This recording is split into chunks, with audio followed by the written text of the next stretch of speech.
যে ব্ল্যাকার দেখছি নি ঘুরতেছে, এখানে ব্ল্যাকার আছে, এখানে ব্ল্যাকার আছে, ব্ল্যাকার বন্ধ করতে কর। চাই রেলের দুর্নীতি বন্ধ হোক। সবচেয়ে বড় প্রবলেম হলো রেলের ভিতরে, রেলের মধ্যে, ট্রেনের মধ্যে যারা চাকরি করে এদের হলো দুর্নীতিগ্রস্ত।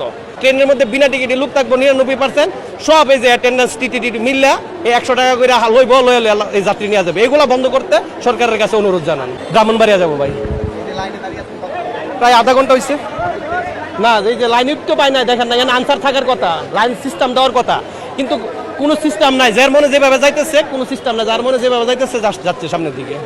আমি রেগুলারই চলাফেরা করি, আমরা ব্রাহ্মণবাড়িয়ার মানুষ তো ট্রেনে অভ্যস্ত বেশি।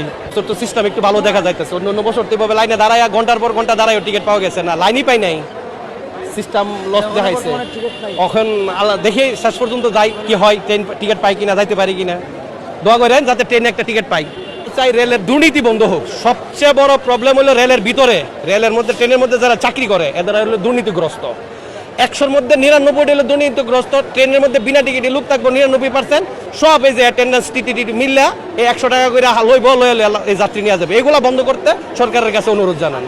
হাবার বলতে তো হাবারের যে বগিটা থাকে এটার মধ্যে আপনার একবার ইয়া করেন, ওইখানে দেখবে যে 99% আছে না, যাত্রী বসাই তো রাখছে, 100 টাকা যাত্রী সব পুরা বইরা থয়ে রাখে। আমি ওইখানে কোনো যাই খাবারের কিছু নাই। না না না, আর এটার মধ্যে স্ট্যান্ডিং টিকেটে যাত্রী ঢুকতে দিবে না। এটার মধ্যে আছে না, আর ওই যে 100 টাকা করে লুক নেয়, 200 টাকা করে লুক নেয়, এদের লুকগুলা বসবে। এটা সিরিয়ালটা রাখেন, সিরিয়ালটা রাখেন। তারা এই 100-200 টাকার এই লুকগুলো আপনারা একটু দেখেন, দেখে সুন্দর করে একটা রিপোর্ট করেন, যাতে ভবিষ্যতে আমরা কিছু পাই, রেলের সেবাটা উন্নত পাই। না, এই যে ব্ল্যাকার দেখছি নি ঘুরতেছে, এখানে ব্ল্যাকার আছে, এখানে ব্ল্যাকার আছে, ব্ল্যাকার বন্ধ করতে কর। এখানেও দেখবেন যে আইসা যে কোনো একটা লোক দাঁড়াইবো, আইসা বলবো এবং জায়গায় যাবো, এবং জায়গায় যাবো, ব্ল্যাকে টিকিট আছে 150 টাকার টিকিট, ওই যে আমার বলছে ব্রাউনবাড়িয়া 300 টাকা করে টিকিট বিক্রি করতেছে। এগুলা বন্ধ করতে কেন, এই দুর্নীতিগুলা বন্ধ করতে কর। অনেক যাত্রী আছে যারা কোনো টিকিটই কাটে না, যে কোনোভাবে স্টেশনে ঢুকে যায়, ঢোকার পরে দেখা যায় যারা আসন মানে সিট কাটছে তারাও শান্তিতে ট্রেন ভ্রমণ করতে পারে না। এই জায়গাগুলোতে আমাদের মনে হয় যে রেল মন্ত্রণালয়ে যারা দায়িত্বে আছে তাদের নিয়ন্ত্রণে করা উচিত। এটা কমলাপুর মেইন স্টেশন, এখানে একটু নিয়ন্ত্রণ আছে, কিন্তু এরপরে বিমানবন্দরেও আছে, কিন্তু তারপরে যখন আপনি যাবেন জয়দেবপুর, ওইখানে কোনো শৃঙ্খলা নাই। এটা আপনারাও ভালো জানেন, আমিও যাই, যেহেতু দেখা যায় যে আমি সিটে বসে যাওয়ার পরে আমার ঘাড়ের উপর একজন চড়তেছে, জানালা দিয়ে ঢুকতেছে।